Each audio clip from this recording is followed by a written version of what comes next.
in accordance with additional specific criteria or sets of qualities, including their moral quality as virtuous, unvirtuous, or indeterminate, their locus of occurrence as connected to the realm of desire, the realm of form, the formless realm, or not connected to any realm, their connection to animate experience as characteristic of sentient beings or not, and their conditioning efficacy as resulting from certain types of causes or leading to certain types of effects.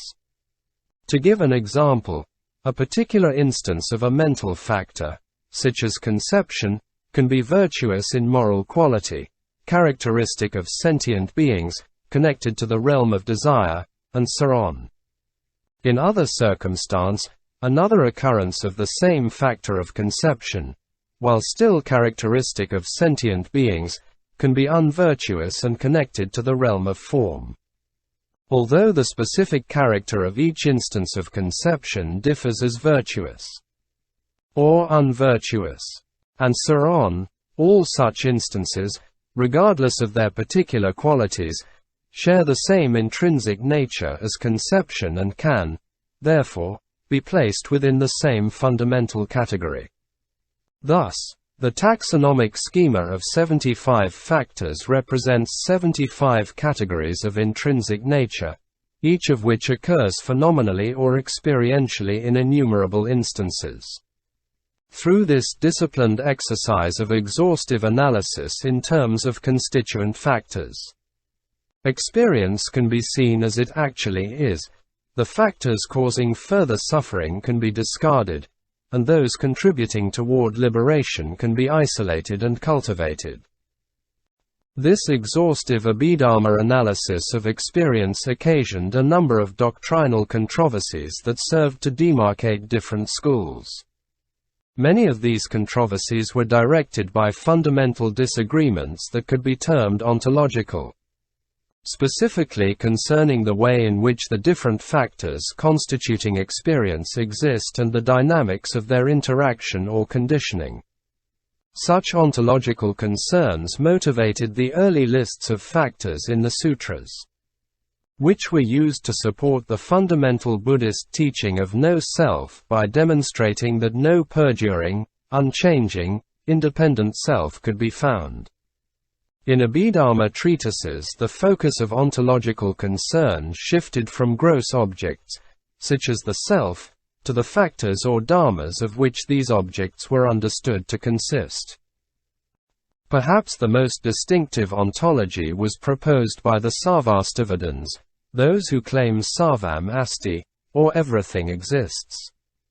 Beginning from the fundamental Buddhist teaching of anataya impermanence, they suggested that the constituent factors of experience exist as discrete and real entities, arising and passing away within the span of a single moment. But such a view of experience as an array of strictly momentary factors would seem to make continuity and indeed any conditioning interaction among the discrete factors impossible. Factors of one moment, whose existence is limited to that moment, could never condition the arising of subsequent factors that do not yet exist. And factors of the subsequent moment must then arise without a cause, since the prior causes no longer exist. To safeguard both the Buddhist teaching of impermanence and the conditioning process that is essential to account for ordinary experience, the sarvāstivādins suggested a novel reinterpretation of existence.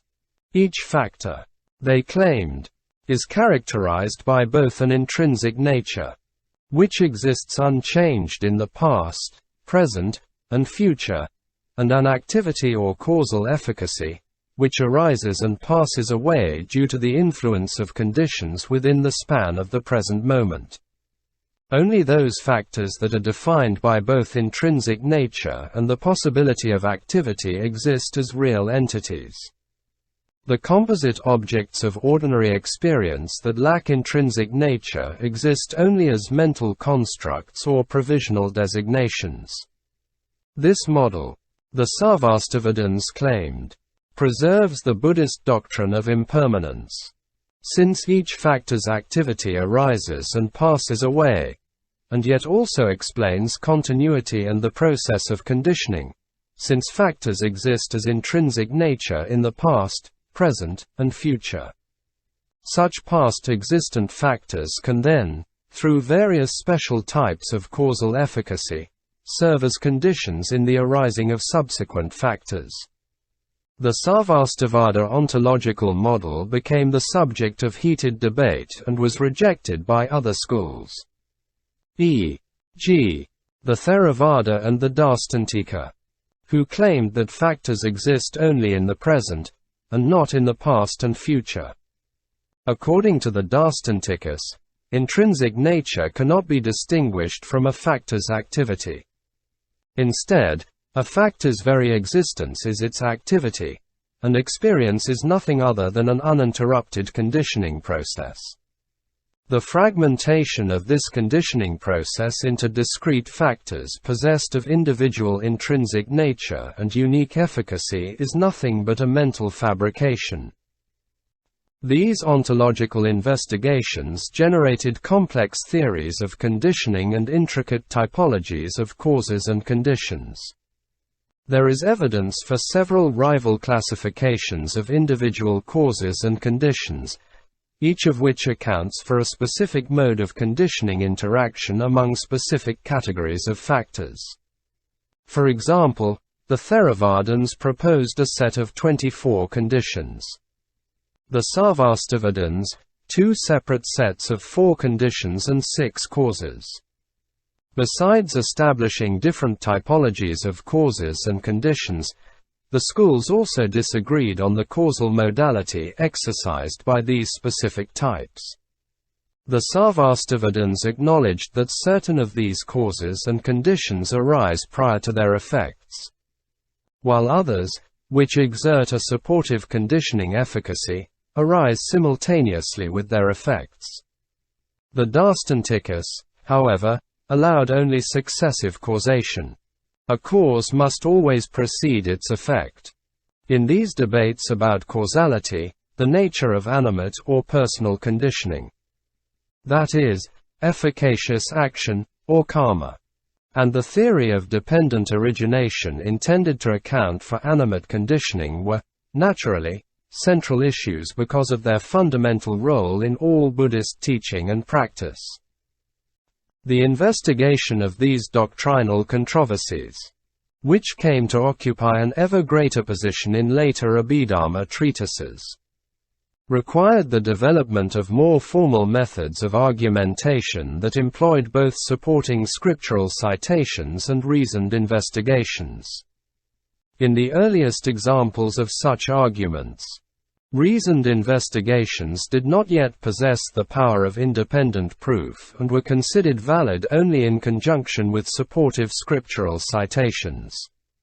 This reliance upon scriptural citations spurred the development of a systematic hermeneutics that would mediate conflicting positions by judging the authenticity and authority of corroborating scriptural passages and determining the correct mode of their interpretation. In general, the interpretative principles applied were inclusive and harmonizing. Any statement deemed in conformity with the teaching of the Buddha or with his enlightenment experience was accepted as genuine.